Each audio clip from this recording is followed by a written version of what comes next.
Welcome to Franchise This. I'm your host, Sean McKay, and today we're talking to Dan Claps, the owner of Voda, the cleaning and restoration franchise that everybody wants to be part of. Congrats on all your growth, Dan. I just want to say that before we jump in here, and thank you for coming on the show today. Yes, thank you, Sean, for having me. I'm excited to dive in. Awesome, man. Let's do it.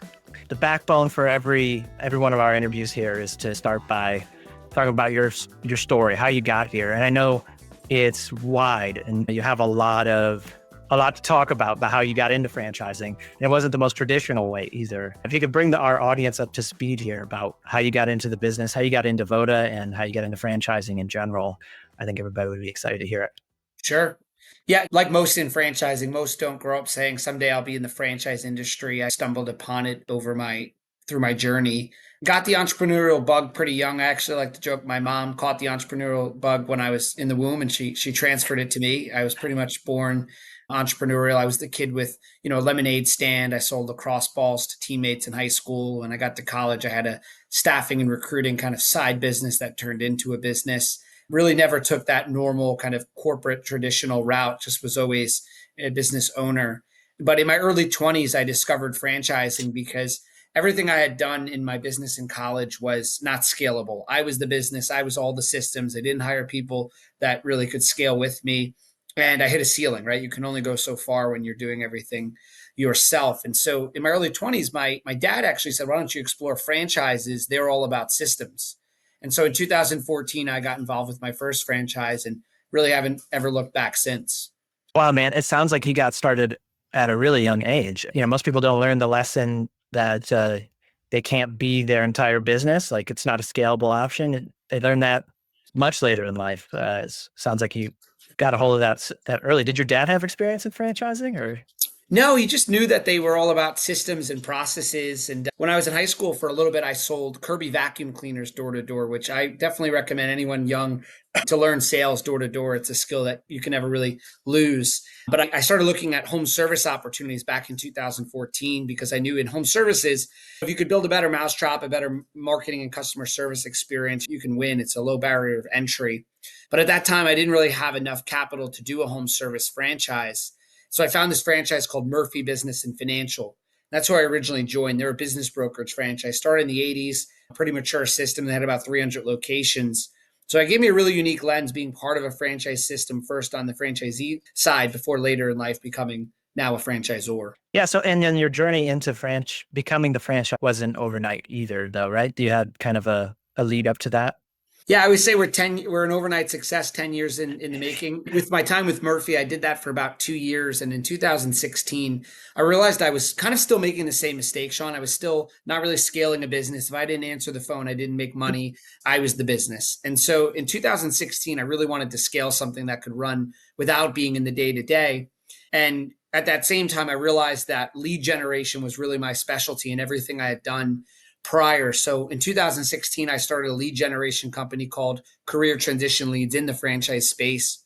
Spent all of my 20s, kind of your formative years, learning lead generation, anything Google Ads, Facebook, direct mail, cold calling. We had about 150,000 calls a month we were making in our call center, doing about couple of million emails a month.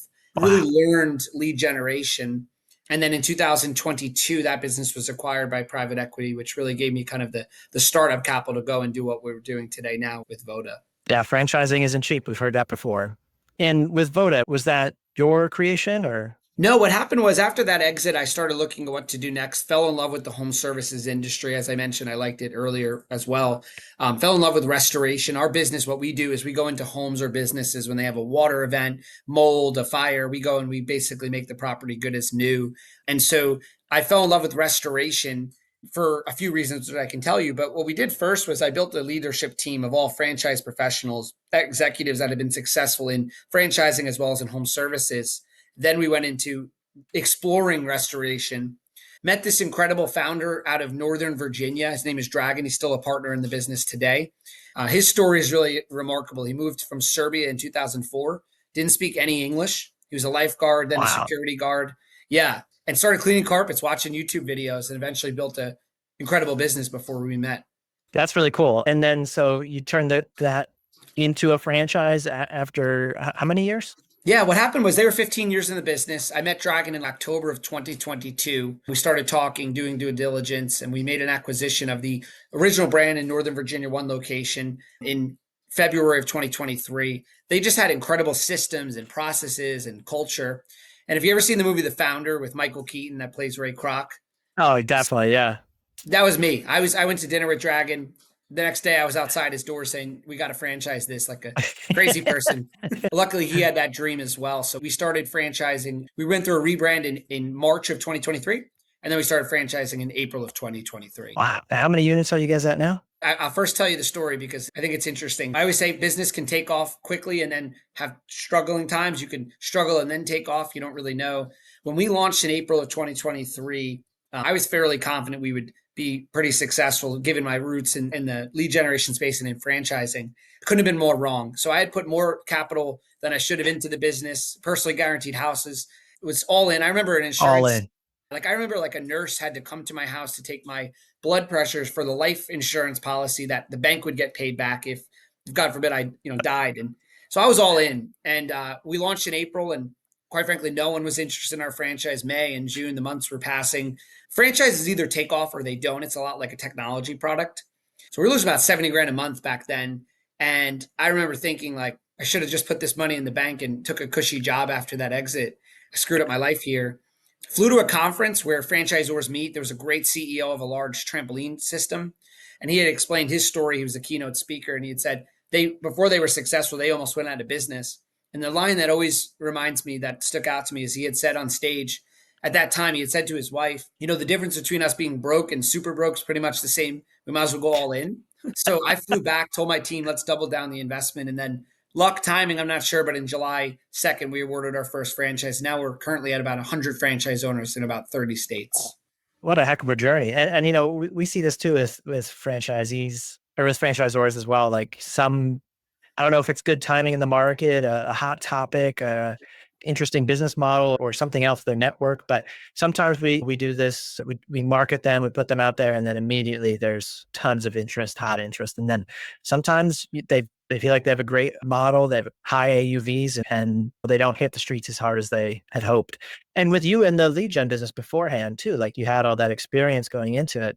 I'm sure you felt more confident that you'd be able to get the good prospects in the door and build those lead follow-up systems. So yeah, sometimes I guess it's hard to know what makes the difference, but wow, what a journey, man. Yeah, you could have given up probably 100 times, I'm sure.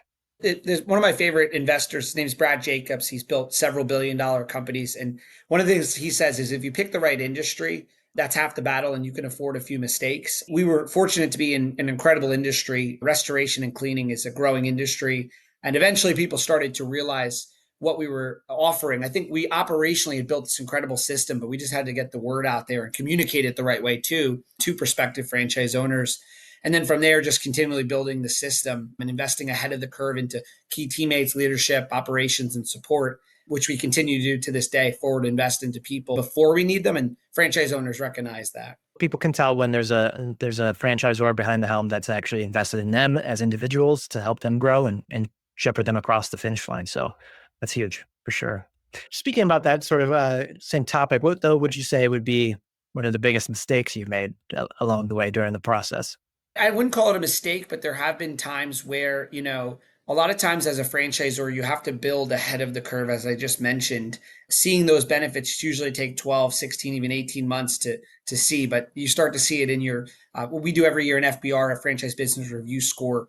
And that's really a candid feedback from your franchise system. And we can see that the investments we made have paid off, maybe not monetarily overnight, but we see that the support is there. You can always do more, don't get me wrong.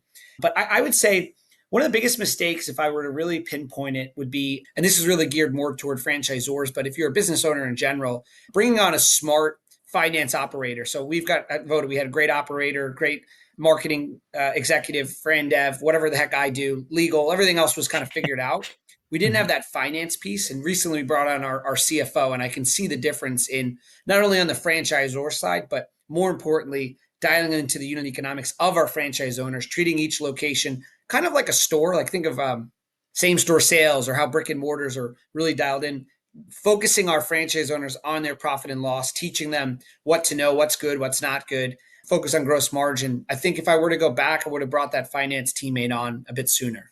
It's like you're really invested in education for these people now too, helping them treat their business like the business it is. A lot of our franchise owners there come from executive backgrounds. They did have P&L responsibility, but typically to a much larger business. When you're running a small business that you're starting out, understanding the basics of your profit and loss is usually pretty foreign to most. And so taking that, something that's a bit complicated, making it simple. And we've got a great teammate that's able to now do that. If I were to go back, I would have invested in that sooner than I did.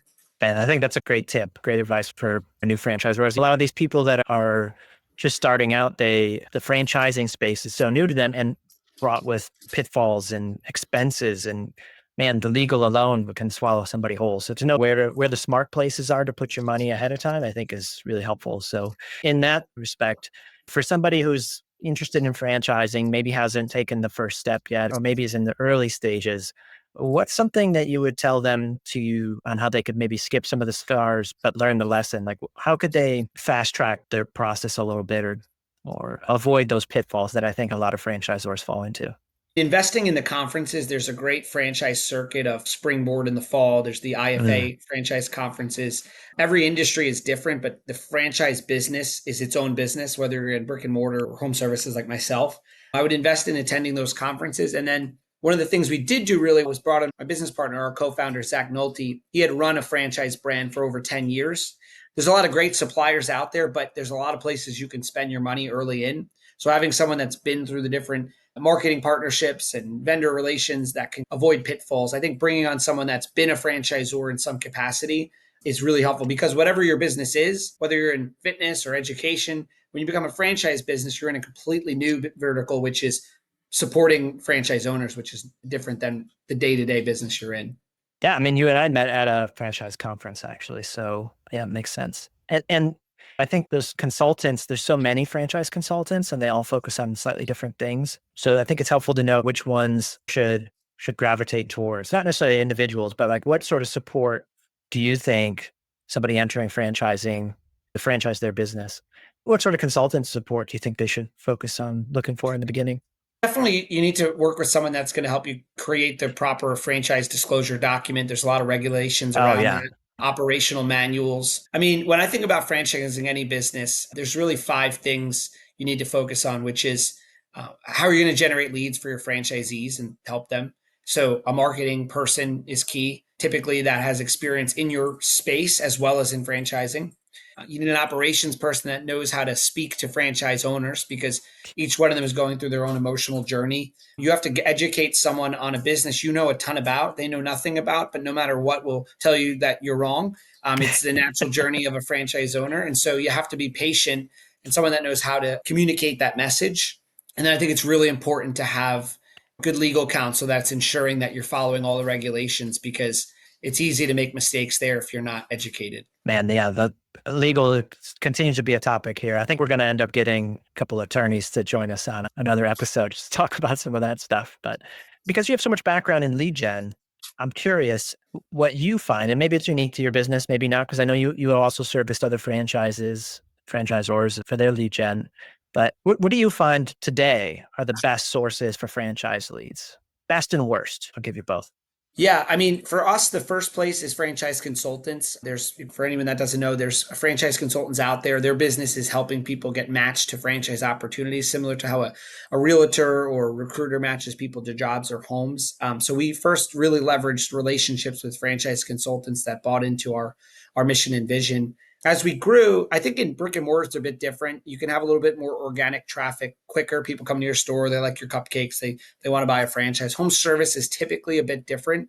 And so in the beginning, we leveraged franchise networks, franchise consultant networks. Now we're seeing a lot of great results from Google, SEO, and Facebook ads. But I think that's because we have a bit more of a track record and foundation behind us. I always tell people before I take on a new client, obviously this is something that we work on the agency side, but that it's ideal if they've started already the journey a year or two in advance of trying to build an interested pipeline of whether it be past customers, friends, family, those franchise networks and consultants who can just make some warm introductions, because having a little momentum in the beginning is really helpful. I'm sure now that you have 100 plus units, it's a lot easier to onboard or get a new franchisee interested than it was when you had none. The very first one I tell people is the hardest. Would you agree? I do, and I think it's important to understand that you're asking someone to invest sometimes their life savings into your business. Maybe your company does this to help them, but before investing in like an agency, the leads will only be good as your nurturing and your follow up. And so for us, like when someone comes to our Exactly. website and fills out a form, like there's an immediate text, immediate call, multiple emails, a lot of documented videos to showcase because we know that 80% of the buyer decision is made before they even talk to you on the phone. And so I think a mistake that a lot of franchisors make is they start turning on the leads. They say the leads aren't working, but haven't looked in the mirror at like what is their sales and nurturing process that they first built out. And I was just going to ask you the question. You read my mind. Yeah. Like, what is the sales process like? And I think we've added to it over time on this end, like found things that work better than others. One thing that we're doing right now is after a form is completed, instead of just saying, "Hey, thanks, we're going to call you," we followed it up with an immediate video right in the landing page to let them know what to expect next and to answer some of those FAQs, even if they're written on the page, just to make it feel a little bit more warm and fuzzy about who they're going to talk to and how it's going to happen next. Give them an idea of the steps. Because you're right. I mean, particularly for these emerging brands, people who might be listening today, they're going to be attracting people who are also new to franchising. Their initial franchisees are going to be all people who've never franchised before, probably. And so letting them know what to expect and yeah, you're asking a lot from them. Like you said, you might be asking for their entire retirement. So yeah, letting them know what to expect, I think, is really huge. Have you found any other tips or tricks that might be good to share? Just to piggyback on that, like a lot of times we see people fill out the form on a Friday night, and to expect my team to call them right away is probably not realistic. We use a tool called Lumen AI, which immediately texts them. Like you said, thanks for filling out the form. Here's information to digest. Would you like to schedule a call? A lot of them, I don't know about you, but I don't fill out forms necessarily want to talk on the phone. I want to learn myself. And so you'll see that more and more with the generation coming into franchising younger. And our favorite tool is a text message goes out right away. The next morning, another one, Monday, another one. They can, of Yeah. course, opt out, but we try to feed them as much information as we can in case they want to self educate before they get on the phone with us.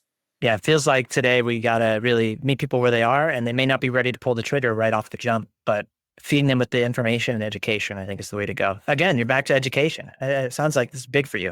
Of One of my favorite like lead generation experts, I'm sure you know him, Alex Hermosi. He talks about give course. away as much as you can and create value, and then that kind of relationship equity that you're building, they'll eventually want to learn from you. So we try to thought lead, not sell. Here's information about Voda. Here's information on franchising in general, what to know, why our business might not be a fit for you or why it could be. We find that the more we can educate through automations and tools, the more that the ones that are interested raise their hand, they click the button or they watch a link. We use tools to see that. I know it's a little creepy, but we know if someone's watching video. Sometimes someone fills out a form and 6 months later, we find all weekend they watched our content. We know that and we'll reach out. I think it's less about they filled out the form and they didn't pick up the lead as bad. You don't know what they're doing on the back end in research. Yeah, yeah, no, right on. Yeah, I think, man, you've been in marketing and lead gen, so you know the drill. Yeah, it's always the lead's fault, or like Glenn Ross. You ever see that movie? Oh, yeah, I could recite the whole scene.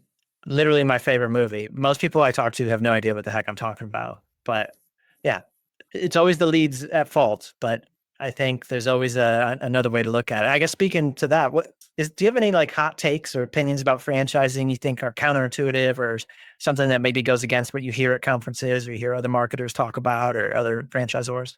I think the biggest thing is to understand the business you're in. You're in the business of supporting franchise owners. A lot of franchisors get into this. Our business is a lot like technology. There's a lot of private equity in the space. You could sell your Yeah. business. You shouldn't be thinking about that. What you should be thinking about is I'm going to partner with 5, 10, 15 independent business owners, franchisees, and I'm going to focus on their business, their unit economics, listening to them, make your product as strong as you can, and then you will see that the business will grow. A good percentage of our business is franchisees referring friends and family, and that's because the bones of the operation are there. And so I think that you just have to remember the business you're in, which is supporting independent business owners day in and day out. And you have to also know that no matter what you do, it won't be enough. And that's a good thing. Franchise owners, like Jeff Bezos says, they're inherently dissatisfied. He says the customer is like divinely dissatisfied. And I think you need to embrace that and not look at it as a means of being defensive or that they don't know what they're getting. You're giving them all these things. Look at what could you continue to do to make the service better. And also remember that they're paying a royalty. Like no matter what, you train them, they forget about that, and that's normal. Now they're out there, and you need to justify that royalty. You need to continue to build more and more value, and the What'd you rest do will for me follow. lately? And I think it's a normal thing. I mean, it's a fair assessment. And so you have to continue to find ways to utilize your growth, your economies of scale, make your SEO better, get better rebates or options for your franchise owners that they can partake in, cheaper options, better quality. They bought into you first for your vision, but they really bought into where you're going to go, not just where they bought in today. You have to continue to develop the system. Excellent advice. Dan, I think it's worth, if anybody listening today wanted to was interested in Voda or wanted to learn more about Voda or more about you, where should they go for that? I'm on LinkedIn, just Dan Claps. You'll find me right away on LinkedIn. I do warn you, if you connect with me, you will not stop seeing my face because we've got a lot of content and we figured out the algorithm there. So connect if you want to learn about franchising. For Voda, it's just myvodafranchise.com. So www.myvodafranchise.com. Awesome. Well, Dan, I can't thank you enough for joining me today. I appreciate all your insight and advice. And I think it's going to be super valuable for anybody who's listening, getting into franchising. We're going to be doing this show every week, and you can listen and tune in anywhere where you hear podcasts. Dan, thanks again for your time today. Thanks for having me.